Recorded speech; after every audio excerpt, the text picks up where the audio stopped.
Hi everyone, it's Kelvin here from Rival Technologies and Reach 3 Insights.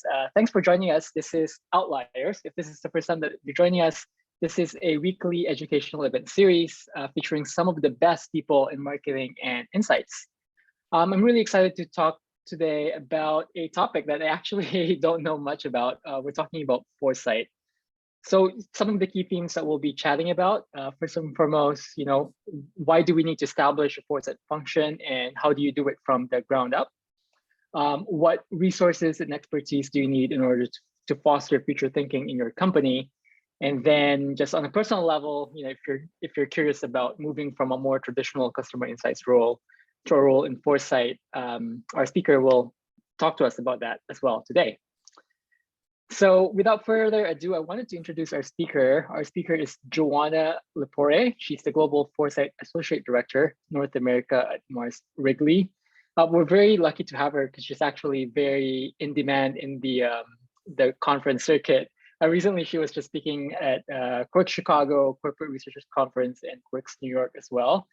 And basically the next half hour, we'll be talking about Joe's role, but her mandate at Mars is to discover future opportunities in the company's treats and snacking categories. So she's definitely an expert in this field of foresight. Hi, Joe. Hi, thanks for having me. This is very fun. Yeah, thanks for your time. I really appreciate it. To start, let's give everyone a quick intro on you. Would you like to tell us a little bit about your background and insights? Yeah, happy to. So Joe, obviously, Joe Lepore. As you can tell, I'm an Australian. Hopefully you can pick up the accent still. I haven't completely converted. I've been in the States for 5 months now. And I moved to the States as part of this global foresight team that's been created. And I was sort of the first member of the team. Worked out of Australia for about 6 months on the global foresight team. Prior to that, I was in insights. So in the Australian business, sort of classic consumer marketing, intel, insights, and innovation. So with the Mars business for almost 4 years now. And prior to that, my background has actually been in marketing. So Mars was my very first insights gig. I've been doing marketing for over 10 years. Across SET care, which is personal care products, across General Mills, looking after Old El Paso, and across a local dairy manufacturer in Australia doing marketing innovation. So I've always been super, super passionate about how we can tap into unmet opportunities or unmet needs and white space opportunities and really leverage the power of innovative thinking inside of organizations. And always sort of dabbled in things to do with trends and how we can leverage, macro forces and what's happening outside of our industry and outside of our company. Always super curious about that stuff. And upon reflection, always brought that into whatever role I was doing. And so I was really happy when in 2020, the team sort of tapped me on the shoulder and said, hey, we're creating this new foresight team. Would you like to kick it off? And it's been an absolutely wonderful journey ever since. Nice. Okay. I didn't realize you came from a marketing background. So I feel like that's a totally different topic that we can also explore, moving from marketing to insights. But in terms of foresight, I think the first thing we need to answer here is why. So I was recently re-listening to one of your podcast episodes, and you actually said something that I found very interesting. You said foresight is about preparation, not prediction. So I'd like to start there. Could you expand on what you meant by that and maybe tell us, what role foresight can play in the organization? Yeah, definitely. So I think it's really interesting because when I came into foresight, I thought that it was about prediction. I mean, ultimately, you're trying to guide the business to make the right investment choices. So you're steering them in a specific way. So ideally, you're steering them in the right direction and, your guidance is correct. But the real skill in foresight and the real benefit in foresight is helping your business to think about the future as being open to multiple possibilities. And so we always in foresight, we talk about multiple futures as plural, and thinking around preparing your company to think about different scenarios that might play out. What if a competitor does this? And what if the market moves this way? And I think traditionally we always think about trends in particular as being on a really beautiful, clean life cycle curve of, you've got your early adopters and then it gets to scale. So when does your company reach for that scale opportunity? It's a very sort of neat and linear thinking that we have around future opportunities and trends. But we know it doesn't play out that way in reality. And so the real benefit is helping your business to think about different alternatives and different scenarios that could play out. And so I would say, prediction is a part of what we do. And so what we say is, you don't have to be right all of the time, but what you're trying to do is just help your business to think really differently about how the future could play out. And I think a part of the beautiful part of Foresight within that is to help your business to think about how they're creating the future. So your business isn't just on this like treadmill heading a specific way and set to whatever future is playing out. It's creating it. Like we in Mars Wrigley, we are, a massive player inside of treats and snacks. We're not being driven by these forces that are out of our control. We're creating opportunities around, indulgence, around health and wellness, around sustainability. We're a part of leading the change in the world. So how can we really help the business to embrace that, to create the future that we want to be a part of? Yeah. So you mentioned, you were basically tapped into this role. I'm just curious, how do you get started? So it sounds like you were there from the very beginning. What kind of resources or skills do you need to generate future thinking? A lot, and relatively unique skill sets, I would say. Yeah. Definitely a lot of it leverages existing insight skills, or inside of Mars Wrigley, we have rebranded ourselves from insights to human intelligence. So we're trying to balance what insights really should be, thinking about the future of intelligence, or really using data in a smarter way, and human, moving away from talking about consumers as a point of transaction, but are really thinking about them as complete human beings and people in this world with their own needs and motivations. And so Foresight definitely taps into that same skill that Insights has, and that you're building this like deeper understanding of human beings and helping the business to really better understand that as almost like a bridge between your marketing and your brand team and your consumer. So we're still playing that role, but what we're doing is talking about the future consumer. So you're building skills around really identifying signals of change. So that's a key component. You're really trying to, like I talk about it as the cracks in the ice. If your business is standing on a piece of ice, you're trying to help them to navigate, like, how many cracks are there? And is this thing going to completely fall in underneath your feet? Or is it something that's actually going to be fine? Like, keep moving. So identifying the cracks, or identifying the signals of change that are going to evolve the industry or the category that your business operates in. I would say also connecting all of those signals with, what your business is ready for. So what is important for your company right now? What are its ambitions? Really linking it in a very tailored way to what your business plans are 3 to 5 years out. And then thinking longer term. So really thinking in a much more sort of anticipatory way. So you're building skills around thinking about blind spots and wild cards and alternatives and different scenarios. And there are a whole host of Foresight tools and methodologies and processes that you use to be able to do that. So I would say, if you're sort of thinking how do you start? Where do you start? How do you create a Foresight team? I think the best thing that you can do is to really tap into the expertise that currently exists in Foresight. So I mean, we're not experts, but we definitely leverage other Foresight teams. Like we have Foresight teams that are being created. I mean, I was talking to someone today, even inside of other FMCGs, and they say, oh, we're just starting out. We want to learn from you.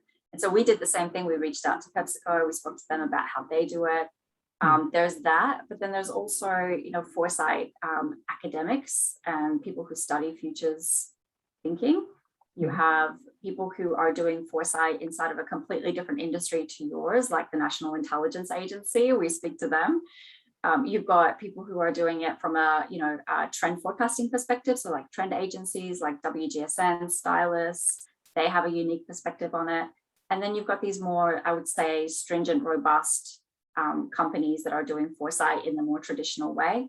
So companies like the Institute for the Future and Future Today, these more, I would say, traditional and methodical thinking companies. So the best thing to do, I would say, is really start there, get really, really close to how Foresight operates across the spectrum.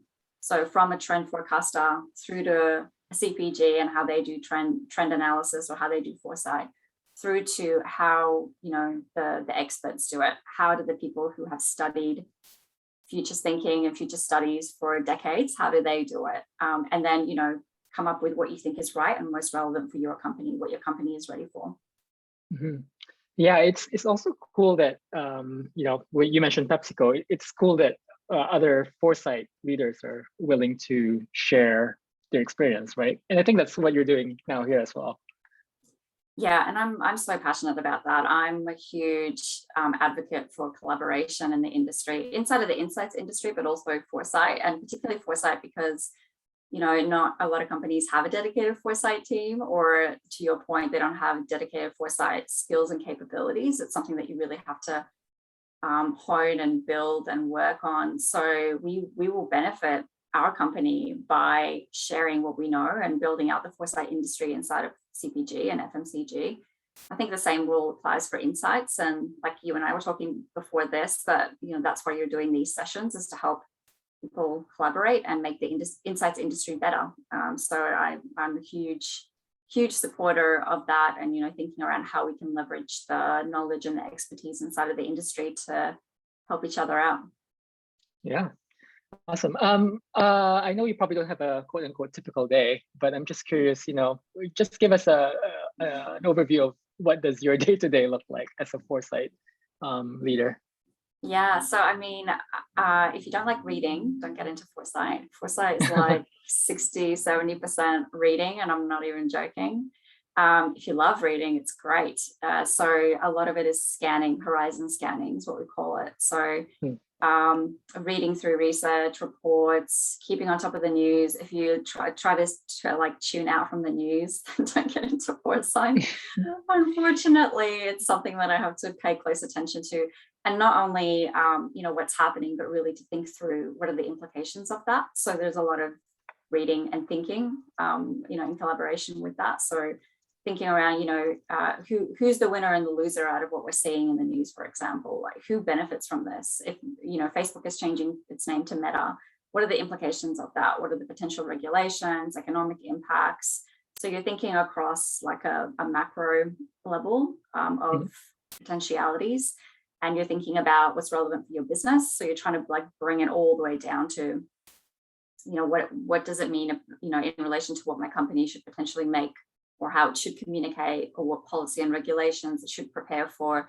And you're doing that across the spectrum of macro forces. So like if you think about a steep model, political, economic, demographic, the gamut, and you're thinking about it from a trend platform perspective. So what does it mean around health and wellness and how people, relax and enjoy themselves in the metaverse? What does it mean in relation to, connected living and the blurring of eating occasions? And then you're thinking about it specifically in relation to like, what does it mean for a stick of gum and a bar of chocolate? So a lot of it is just scanning and reading and collaborating, and a lot of conversations with industry experts, with trend agencies that we partner with each other, with our foresight team, and then, really thinking through what that means, what are the implications, and then forming, what we call is the futures that we're advocating for. That's what we call it. So what are sort of like big 3 to 5 things that we think our businesses may be least prepared for, or are big opportunities or potentially big blind spots for our business, and really being crystal clear around forming perspectives on that. And then alongside all of that, we do projects. So I would say we do projects less like a traditional insights team, because we don't go out and ask consumers what they want, because the consumer can't tell us what they're going to want in the future. So there's a lot of analysis and a lot of interpretation of various data sources, a lot of projection, less prediction, but more projection, extrapolation, predictive analysis, and then, feeding that into the projects that are already being worked on in the business from other parts of the business. So for example, I'm working with a Center of Excellence team at the moment that are working on a project in the business. So Sometimes we lead our own projects, sometimes we collaborate with other teams, but the main point is that we're trying to work on those big, really, really big, meaty topics that are gonna, set our company up for 5 and 10 years out from now. So we try to create a really clear distinction in our business between what insights does or what, let's say, market intelligence or sales or branding do, which is really look at 1 to 3 years, versus what we do, which is look at 3 to 10 years out. So we're looking at, building futures that we're advocating for out to 2032 at the moment. Yeah, I'm curious, how does your team collaborate with like customer insights? We collaborate like every day, like they are our partners in crime. So we actually sit inside of, like I mentioned before, human intelligence or our insights team. But it's a pretty big and broad global team. So we actually sit specifically inside of what we call our growth strategy insights team. And so within that team, we collaborate daily with our portfolio strategy insights team and our agile innovation teams. And then beyond that, I look after North America specifically for Foresight. So I collaborate daily with my North American insights teams. And it sort of varies. It might be that they're working on a really big, for example, brand plan or a 5-year plan. And so they'll bring me in at the start to give them a view of, what should we be paying attention to? What are the signals of change? Can you take a look at what we've created and tell us where we've potentially missed something or where we should double down on something? Or it can be as simple as like, hey, I've noticed this. Is this a big thing? Or is this going to, be a fad and completely disappear? So, we're trying to find a way to make sure that Foresight is, very strategic and very impactful in the business, but also that we're helpful, like where we are here to support the rest of our business, not just in providing Foresight guidance, but in helping them to build their own Foresight muscles. To your question earlier, how do you help people to think in the same way that Foresight teams think, so that it doesn't all rely on, one person or a small team of 4 off to the sidelines doing their own thing, because, it's going to be most impactful if we can make an impression on everybody else to start to build their curiosity and their anticipatory thinking, their critical thinking. And when we start to see that, it's so rewarding. So that's what we want to do more of in the Mars business. Cool. Yeah, you mentioned impact, so I want to double down on that a little bit. What are your KPIs? How do you know that you're succeeding as a Foresight leader? Well, I think that it's a really big challenge for Foresight as an industry. I'll be honest. I think part of the reason is obviously that, if we're giving guidance on an opportunity 5 years out from now or 10 years out from now, how do you measure that in your annual KPIs? So it has to be a little bit more granular in the short term. So we're talking about the effective delivery and deployment of projects. So for example, if we're identifying an opportunity that is a little bit further out, but we need to start making movements on it now, have we done that effectively? Have we collaborated with our teams across different functions to enable that kind of thinking, or pushed an existing brand plan in a specific direction, or made someone think about something that they hadn't before? Have we created an idea, whether it's in our sales teams or in our brand and marketing teams, or elsewhere, even in our P&O teams or our HR team, when they're thinking about future of work? Have we made them think differently about that because we're highlighting how workers are going to want to operate in the future? So it's the creation of ideas, it's the effective deployment of projects, and I would say it's thought leadership inside of our business. So that is really challenging to measure, obviously, to set a KPI on. But it's really, really important because you don't have a lot of teams that are 60-70% of their time spending reading and thinking. That's quite, as someone said to me, that's quite a luxury. So you have to turn that into actionability, and the actionability is getting other people in the business to think differently, to stretch their minds so they can stretch their strategy. It's kind of like my motto. So thinking around how you can leverage imagination. So what is imagination? Imagination is thinking about how your business runs today and not taking that for granted, thinking around how that could completely flip and change tomorrow. And if COVID has taught us anything, it's that can happen. Yeah, for sure. We're going to open it up for Q&A fairly shortly here, but I did mention your podcast at the beginning of this session. So I just wanted you to maybe talk a little bit about your podcast, what inspired it, and kind of like what do you talk about in your podcast? Yeah, thank you. I love the avenue to promote our podcast. So please check it out. It's called Future Imagined. It's a Foresight podcast. Actually, I don't know if there are very many Foresight podcasts out there, but certainly there are none that come from a brand. So it's our way of going back to the point before, helping to progress foresight thinking inside of our industry and collaborating. So the purpose of the podcast for us was, we started the Foresight team. We created this piece of work looking at 2026 and beyond. So what's going to happen out of the pandemic? There were sort of 5 big shifts that we highlighted, and they were very meaty and very complex. And so we thought, how do we communicate this? Like, we've just got this new Foresight team. People still don't know the difference between a macro trend and a micro trend. How do we get into this topic? So we thought, well, let's do podcasts. Podcasts were very much popular in 2020. People were dying to get away from their computers to go for a walk. So we said, go for a walk, take 30 minutes, listen to an episode of our podcast, learn something new, stretch your thinking. And then very purposefully, we brought in external thinkers into that process. So we brought in everyone from, Vice to PepsiCo to Movember to insights organizations like Ipsos and Kantar, bring them into the conversation and get them to stretch our thinking to think differently about, how did they tackle this, or what have they seen around this? And it's very sort of casual conversations. It's a really easy listen. And so for our associates in Mars, it's been a really great platform for us to be able to just get them to get into the world of foresight in a really simple and easy way. And the feedback from the industry has been tremendous. So we opened it up. We initially started it as being an internal only. We had this request to, can we please share it? So we made it external. And now I feel like I'm on a bit of a mission to just get more of this like collaboration and sharing in the industry. I'm like, who else wants to start a podcast? I'm like trying to get PepsiCo to start a podcast.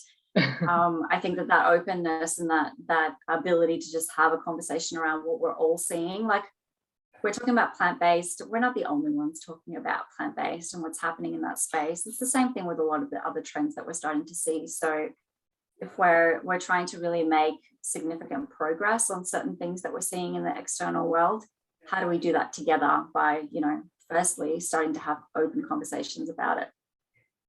Love it. I'm bringing in Jessica. She has a question about.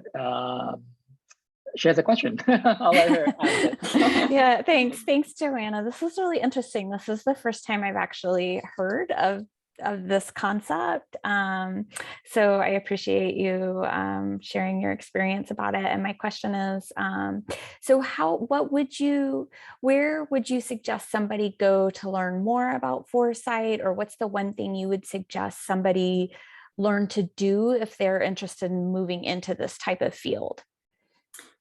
Yeah, it's a really great question. And I mean, you're definitely not the only one, Jessica. I've just been at a few conferences, and actually one of the conferences, the theme was foresight, and I had people going, I have no idea what it is. So starting off by just getting the word out there has been really great. So I appreciate the opportunity. I would say, the best thing that you can do is to join a foresight project inside of your organization if you're thinking about, actually like figuring out whether this field is something that we can amplify, or if you're interested in actually going down that path. And what that can be is, if you're in annual communications planning for your brands, usually your media agency might come in and they'll talk about trends. So how do you maybe get on board with that, and even get closer to it and figure out, how do they spot these trends, and how do they identify, what might be relevant for our business looking further out into the future. That's one way to do it. I know that I started in foresight by doing just that. When I was in marketing, I started to look at trends and worked with my insights teams on identifying, out of the 20 Mintel trends, which are the 3 that we think are the most relevant. So just getting closer to that through, active projects, I think is really helpful. The second I would say is start practicing foresight. And what that is essentially looking externally. So, we are so inside of our industry, inside of, FMCG, we're so focused on making sure that everything that we deliver to our business is relevant and is like connecting the dots for everyone around, food trends, or we only talk about food trends. So how do you look outside and beyond your industry or your category? So that build that curiosity around scanning outside of it. So for example, in treats and snacks, we look a lot at beauty, because beauty actually comes second in the sort of line of trends. So food trends go into beauty, but when it comes to technology and how people shop, the trends start in beauty and come to food. So I love observing other categories and how they evolve and how they transfer things from other categories. What new fun things are they working on? What new collaborations are you starting to see? Like there was the one released this week from, Lego and Nintendo. What does that mean? What could that lead to? What larger theme is it potentially signifying? How is something like that, which may feel really disconnected from your industry, how could it be connected to your industry? So just taking the time to just scan the world, scan other categories, and just build that sort of habit of, I don't know, once a week, looking and thinking through the implications, I think is a really great starting point. And that might sound really simple, but a lot of foresight is just, making a recommendation to the business around what they should be paying attention to. So just starting that process for yourself of paying attention to things is, I think, a really helpful place to start. Thank you. Welcome. You mentioned beauty. I'm just curious, what other verticals are you kind of watching? Well, a big one for us is definitely, out of home. So if we think about restaurants and, food service or quick service. So thinking around how, for example, the dessert space inside of restaurants is evolving. It's probably a really obvious one, but I would say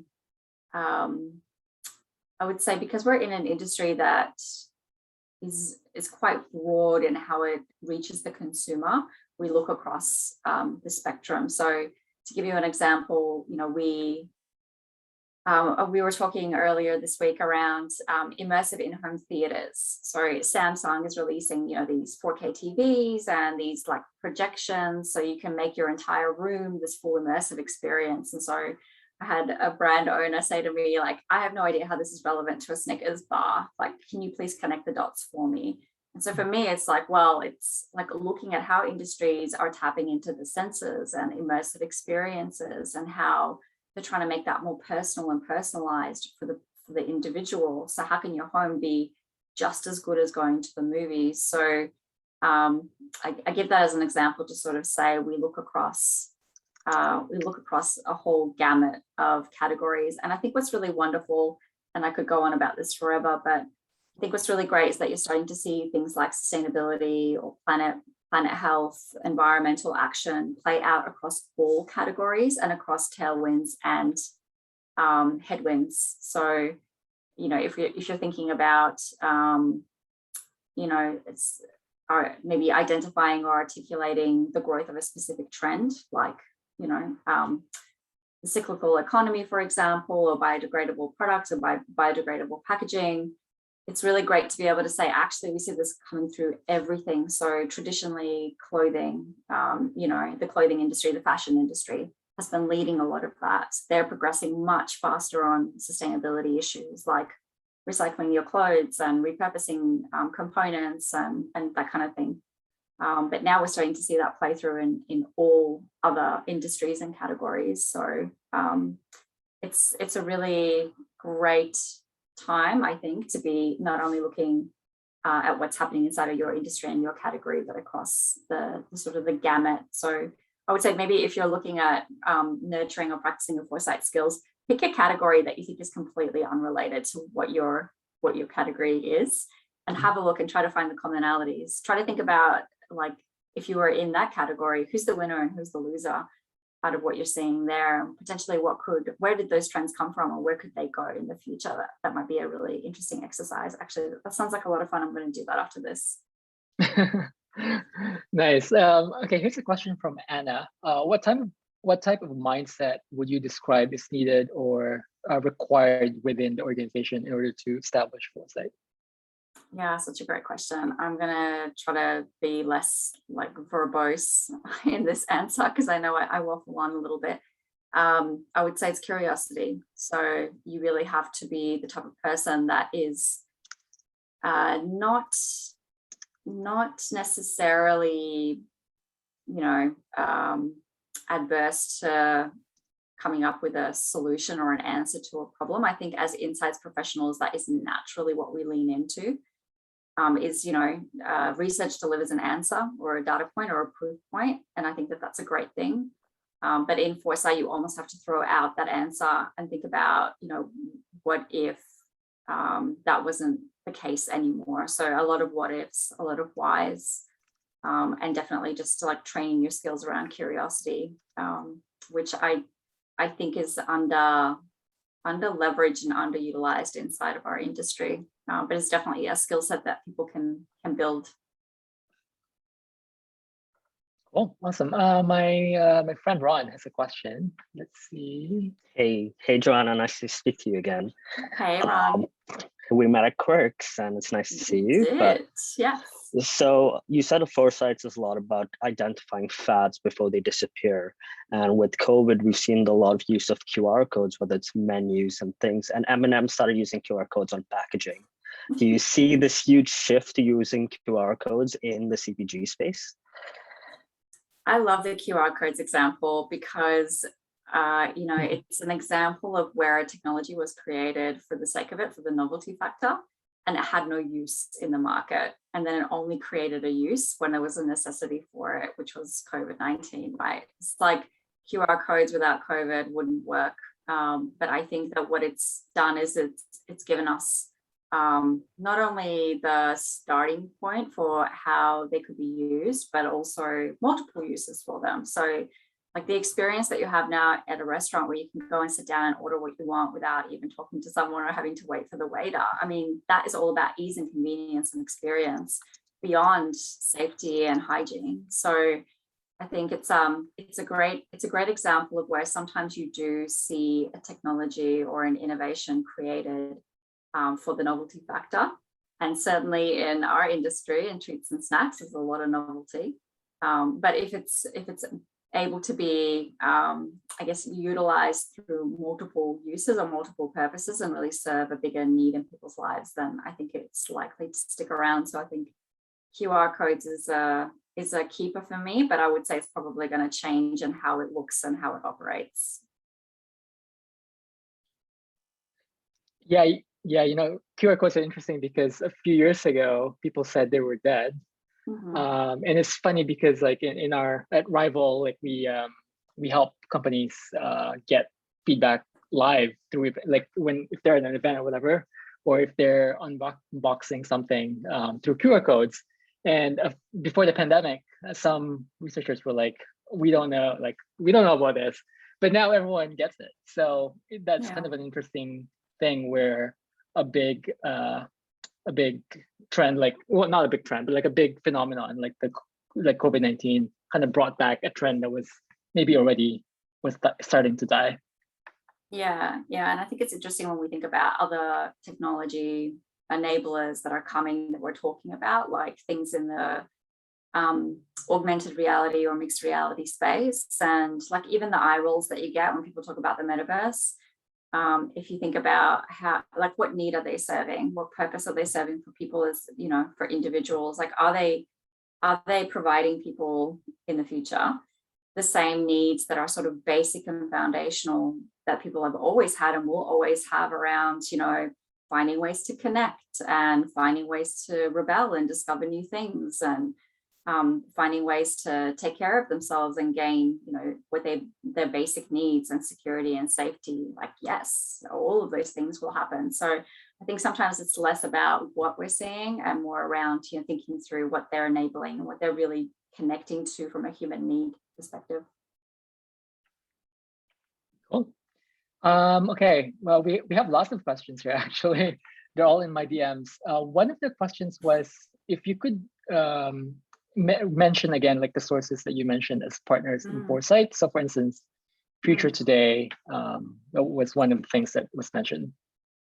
Yeah, so I mean, I'm going to rattle off a few different sources if you're interested in sort of like, what sources do I tap into? So I try to look across the spectrum, but if you think about the news, I digest the news mainly through podcasts. That's my main source for the news. So Wall Street Journal, The Economist, Wired, Forbes, New York Times. I think that's a really important one to keep on top of, and also look at the different perspectives from different news sources. So Wall Street Journal is my favorite. I would say also if you're digging into a specific topic, podcasts are really great. So I listen to Ezra Klein, I listen to Sheer Intelligence. I was looking at, an episode that we have coming up on the differences between Asian and Western and Eastern markets around the world. So I'm listening to Military Matters as a podcast, like just finding random ones where they dive into topics I think is helpful. Trend agencies, so Stylus, WGSN, Trend Watching, White Pulse, Trend Hunter are the main ones that we use. Foresight agencies, so Institute for the Future is who I mentioned, Future Today, Brain Reserve. And that's a really great example of where you go from foresight to futurism, which are two different things. So good chance to explore both perspectives. And I would say, data sources, McKinsey, Bain, S&P, Gardner, Ipsos, Pew Research. I wouldn't discount any of those for foresight as well, as sort of a finger on the pulse. And then other sources are really cool, like the Visual Capitalist, for example, or the spoon.tech. So looking at different areas that you sometimes as insights professionals, we're like, I'm going to go to my research agency. No, check out what other sources like Google Trends or Google Patents. And like I said, Visual Capitalist, just to see a different take on a deep dive on different topics. I hope that helps. Yeah, absolutely. Okay, another question here. What is your view on using social data and intelligence for foresight? So I guess just to make that a little bit bigger, like, talk to us a little bit about your tool set. Yeah, so we use a variety of things. One of them is, we call it social sentiment tracking. So I think the question is referring to social listening and whether that's a good source of data. So yes, sure. Google Trends, like quantity of conversations. But I would say what's more important is understanding why people are asking certain questions, or when they're using a specific word in a search, what is it connected to? What is the context of their question? And so what we do is we partner with a company called MotiveBase, who are a social sentiment tracking platform. So it's a team of cultural anthropologists. So they don't just look at the quantity of conversations. So if you're saying like immunity, how many people are talking about immunity? There's only so much that can tell you. What they tell you is like, what are they looking at that in connection to? What are their broader goals and aspirations? What parts of the world? What are some of the bigger themes that it's laddering up to? So I would say social listening is great. I can only tell you so much. If you can partner with agencies that can help you dig deeper into the motivations behind what people are saying, that's even more valuable for projecting out into the future. Yeah, we totally agree. I was at Vision Critical a few years ago, and we did this study on, like, I guess just what you see on social. Like, one of the biggest takeaways is that it's essentially like a vocal minority you're usually hearing from. So it's important to kind of use that as a starting point, but definitely don't stop there. It's interesting. It's an interesting point too, because in Foresight, we often talk about listening to the early adopters, which are usually like 2 to 5% of the population, the people that are like super trendy, let's call them. And so you can't automatically just project out or, extrapolate what they're seeing, what they're leaning into as being like the future mass. So it is important to be able to take that with almost like a grain of salt, and then combine it with other data points to be able to have a perspective of what's likely to, grow and develop and emerge versus what's potentially going to morph into something different. Here's a spicy one in terms of budget. So dollar Oh, requirements gosh. from a budgetary perspective. Yeah, like what's the question? How much budget do we have? I think that's the question. Yeah. I can actually, I can probably provide some background to that question. Hi, Joanna, and hi, Hi, everybody. Anna. Thank you so much for actually putting this together. This is super helpful. I'm also in the Foresight world, so that's where my question really comes from. Where would you say, you know, as someone starts building that function, that capability within the organization, what is the sort of good starting range of the budget requirements that one would need? Yeah, I mean, I think it depends. I'm going to give you like the political answer on that. It depends. It depends on where your company is at, I would say, and what impact you're trying to make. So for us, you know, we're still in year one. We're wrapping up year one of what Foresight is for our company. And so we looked at what budgets were assigned to other Foresight companies or other teams. And more importantly, the ROI on that. So I'd say, you know, you really want an ROI of like 5 times on the projects that you're delivering on. But yeah, I think that when you're just starting out, when you're building out your team, like depending on how many people in the team you have and how much they can actually generate, like if it's just one person doing Insight and Foresight, for example, I know a lot of teams have that, then it's a little bit more challenging. But I think what you want is to be signed up, I think, to at least one agency that you go to for your signals and your trends and your sort of deeper cultural analysis. And, you know, potentially if you've got the tools and resources to be able to sign up to a company that can help you to map and track and plot everything that you're seeing. That being said, you can do that for free. And I would say you probably, like, you could do a lot of things for free inside of Foresight, but the real benefit, I think, in having a budget in Foresight is where you can deep dive, where you need to deep dive into a project. So where you're actually going deep on a topic, like if you were going deep on the metaverse, you probably want to pay for and partner with a company specializing in that to be able to help you to form your perspective. And that obviously would cost a little bit of money. And then the question is like, how many of those deep dives do you do per year? And you know, how extensive do you want to go into that versus what you want to do yourself? But I think one of the big realizations for me coming into the Foresight space is that there is a lot available for free. So the time is really the time and the money, I would say, is really in you as a resource. And you know, how much time do you spend doing that yourself, collating all of that, versus how much do you outsource? And I think that's a question that's you know, going to have a different answer depending on the company. By the way, Anna, what business are you in? That's perfect. So I'm in the food business. I'm part of the Kraft Heinz. Awesome. Yeah, you might know our Chief Growth Officer, who I believe have moved from Mars about a year ago to Kraft Heinz, so in Canada. Oh, great. Well, I'd love to connect with you and share more Foresight. Absolutely. I would love that too. Thank you. Awesome.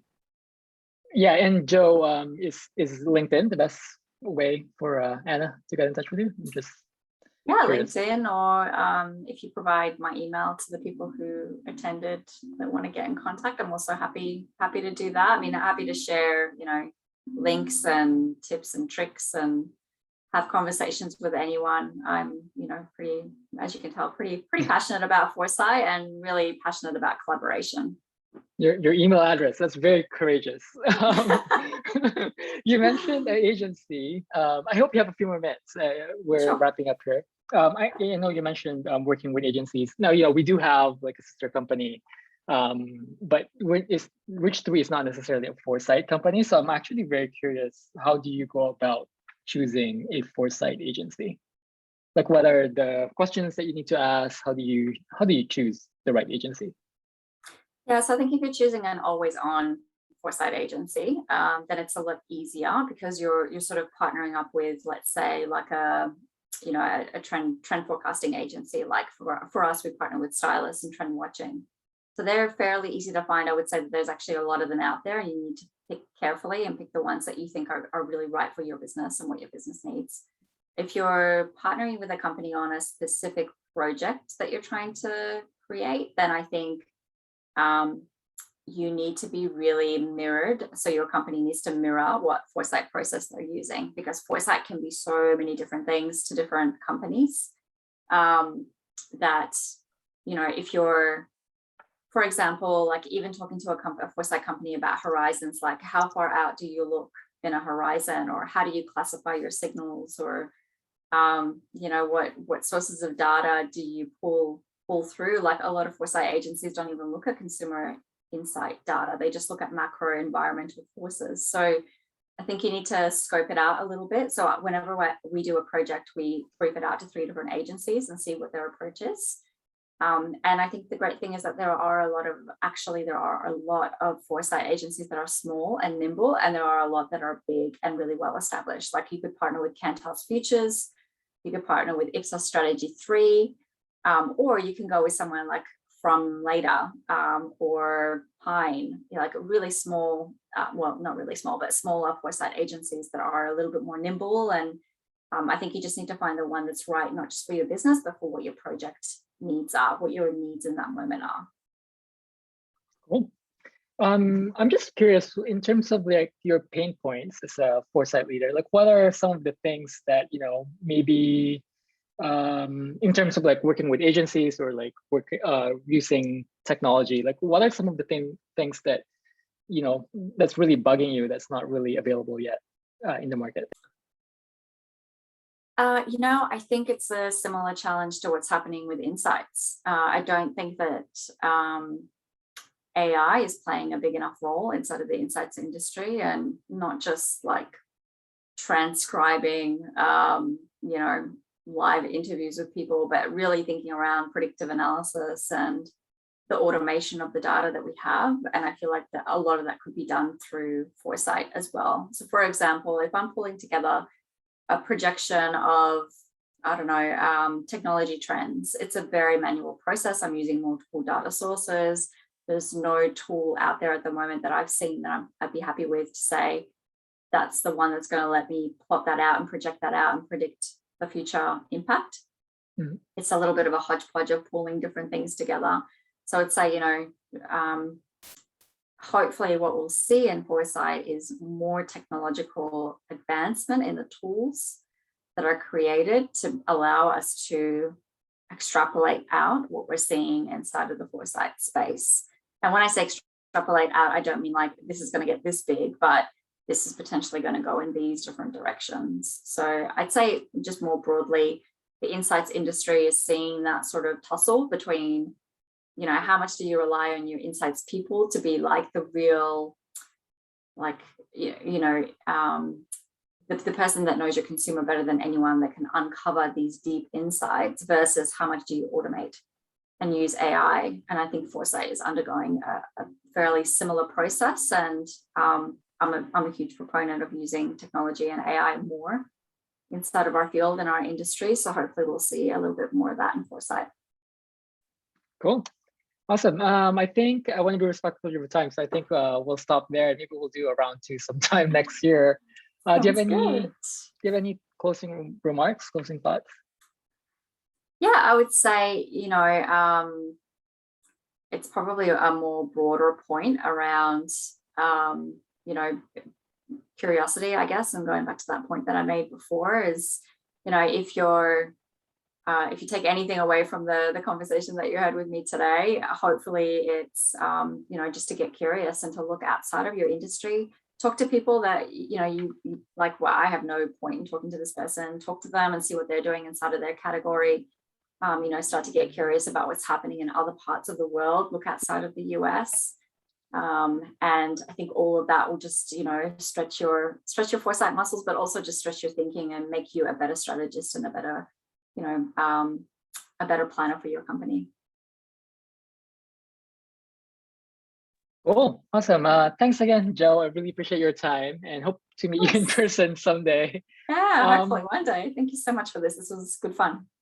Yeah, thanks so much. I learned so much. I mean, you know, I admitted to you the first time we met that the real reason I wanted to do this is because I really had no idea what Foresight was all about. So this was very illuminating for me. And thanks everyone for hanging on, and hope to see you next week when we talk about diversity, inclusion, and equity. Thanks everyone. Have a good week. Thank you so much.